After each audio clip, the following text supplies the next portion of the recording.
हर रोज एक नई कहानी देखने के लिए चैनल को सब्सक्राइब करें और बेल आइकन दबाना ना भूलें। कांता के घर में शादी की तैयारियां चल रही थी, क्योंकि कुछ दिनों में उसके बेटे कार्तिक की शादी थी। शादी की तैयारियों के बीच कार्तिक की बहन पूनम अपने दोस्तों के साथ कपड़े खरीदने के लिए गई थी और वहीं पास के एक रेस्टोरेंट में बैठकर खाना खा रही थी। तभी पूनम की दोस्त सोनम कहती है, अरे पूनम, अब तो तेरे भाई की शादी होने वाली है, यानी कि तेरे घर में भाभी आएगी, यानी कि तेरी आजादी तो बस खत्म है समझो। हाँ तो क्या हुआ, एक ना एक दिन सबकी भाभी आती है, मेरी भी आ रही है, तो इसमें नई बात क्या है। नई बात ये है कि तेरी भाभी के घर आने के बाद तेरी पूरी आजादी तुझसे छिन जाएगी। भाभी यानी एक चलता फिरता कैमरा। ऐसा कुछ नहीं है, मेरी भाभी ऐसी नहीं है, वो तो बहुत अच्छे से बात करती है मुझसे। मेरी बात हुई है उनसे कॉल पर। शादी से पहले सब ऐसे ही करते हैं, शादी के बाद सबकी भाभी बदल जाती हैं। देखना धीरे धीरे वो नखरे करने शुरू कर देगी और तेरे घर में तेरी ही कोई इज्जत नहीं रहेगी। ऐसा कुछ नहीं होगा, मैं ऐसा कभी होने भी नहीं दूंगी। इतना कहकर अब वहाँ से पूनम चली जाती है। कुछ दिन ऐसे ही बीत जाते हैं। अब कार्तिक की शादी सीमा से हो जाती है। शादी के अगले दिन सीमा तैयार होकर बाहर आती है और उसे देखकर कांता कहती है, बहू तू तो बड़ी जल्दी तैयार हो गई, लगता है रोज जल्दी उठ जाती है। हाँ माँ जी, मैं अपने मायके में भी सबसे पहले उठकर घर का सारा काम कर लिया करती थी। एक बहू है और एक बेटी है, इतनी देर हो गई लेकिन अभी तक ये पूनम नीचे नहीं आई, लगता है अभी तक सो रही है महारानी। माँ जी आप गुस्सा मत कीजिए, मैंने सारा काम तो कर ही दिया है, तो अब आप उन्हें आराम करने दीजिए। बहू रोज तो ये जल्दी उठ जाती है, पता नहीं क्यों आज नहीं उठी, अभी जाकर देखती हूँ उसे। आप रुकिए, मैं जाती हूँ नैना जी को बुलाने के लिए। इतना कहकर अब सीमा पूनम के कमरे में जाती है और उसे उठाते हुए कहती है, नैना जी उठिए नैना जी, माँ जी बहुत गुस्सा कर रही हैं। क्या है, सुबह सुबह मुझे उठा रही हो, आप सोने दो। नैना जी माँ जी आपको बुला रही हैं, अगर आप नहीं उठोगी तो माँ जी ऊपर आ जाएंगी। ठीक है मैं उठ जाऊंगी, आप जाओ मेरे लिए पहले जूस लेकर आओ, मुझे भूख लगी है। क्या कहा, जूस? ठीक है मैं लेकर आती हूँ, आप फिर मत सोना लेकिन। इतना कहकर अब सीमा पूनम के लिए जूस बनाने चली जाती है। कुछ देर बाद वो पूनम के लिए जूस लेकर आती है और पूनम से कहती है, ये लीजिए नैना जी, आपने कहा था आपको जूस चाहिए, मैं आपके लिए जूस लेकर आई हूँ। क्या कहा, जूस? लेकिन अब मेरा मन नहीं है जूस पीने का, एक काम करो ये आप पी लो और मेरे लिए कॉफी लेकर आ जाओ। पर नैना जी अभी तो आपने कहा था आपको जूस चाहिए, तो अब क्या हुआ? भाभी मैंने बताया ना कि मुझे जूस पीने का मन नहीं है, तो बस आप जाओ मेरे लिए कॉफी लेकर आओ।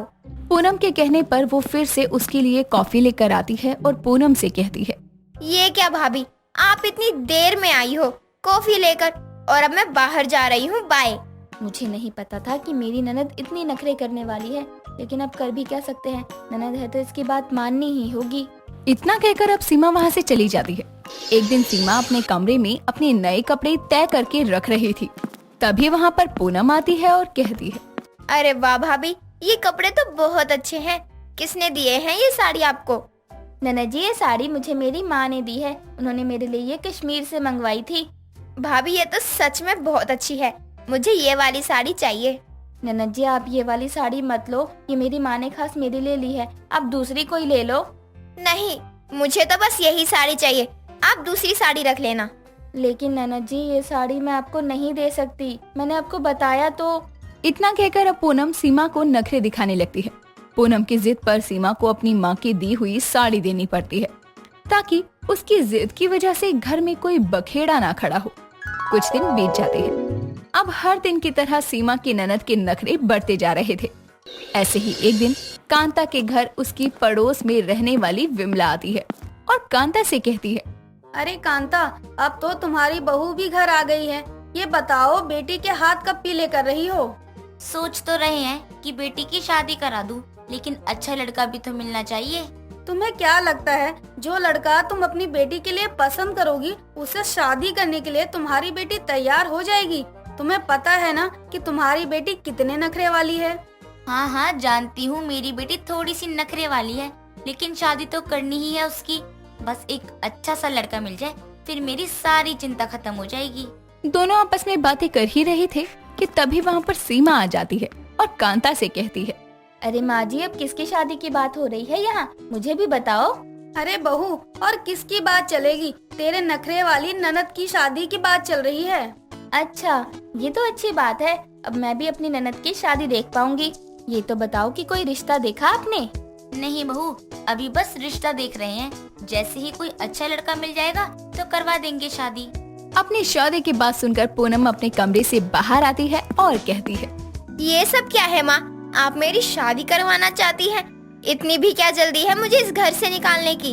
अब शादी की बातों को लेकर तू अपने नखरे मत दिखा, समझी? शादी तो सबको एक न एक दिन करनी ही है, फिर चाहे आज करें या कल। ठीक है, पर मैं उस लड़के से शादी करूंगी जो मुझे पसंद आएगा, वरना किसी से नहीं।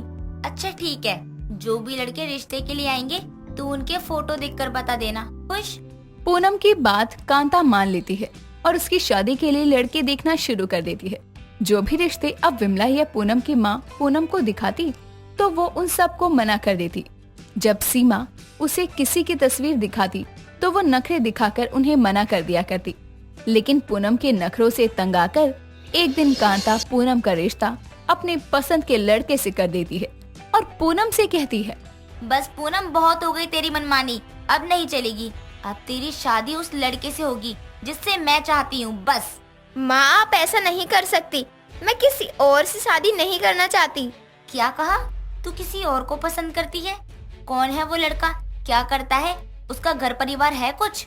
माँ, मैं सब बताऊंगी, बस आप मुझे ये बताओ कि आप मेरी शादी उससे करवाओगी या नहीं?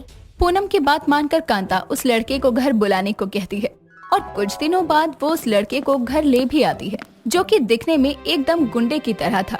उसके हाथ में सिगरेट थी, जिसे देखकर सीमा कहती है, माँ जी, मैं तो कहती हूँ जब तक ननद जी की इससे शादी नहीं होगी तब तक वो ऐसे ही नखरे दिखाती रहेंगी। एक बार इन्हें अपने मन की करने दो, फिर इन्हें अपनी गलती का एहसास होगा। बहू, तू कह तो सही रही है, लेकिन मेरा मन नहीं मान रहा है अपनी बेटी की शादी इस लफंगे से कराने को। माँ जी, लेकिन और कोई रास्ता भी तो नहीं है। आप क्या चाहती हैं कि ननद जी खुद इस लड़के से भागकर शादी कर ले? सही कहा बहू, अब तो शादी करवानी ही पड़ेगी। इतना कहकर अब कांता कुछ ही दिनों में अपनी बेटी की शादी उस लड़के से करवा देती है। शादी के कुछ महीनों बाद कांता और सीमा पूनम से मिलने के लिए जाते हैं तो देखते हैं कि वो एक पुरानी साड़ी में घर का काम कर रही थी। उसके बाल बिखरे हुए थे। उसका पति उसे आवाज देकर उल्टा सीधा सुना रहा था।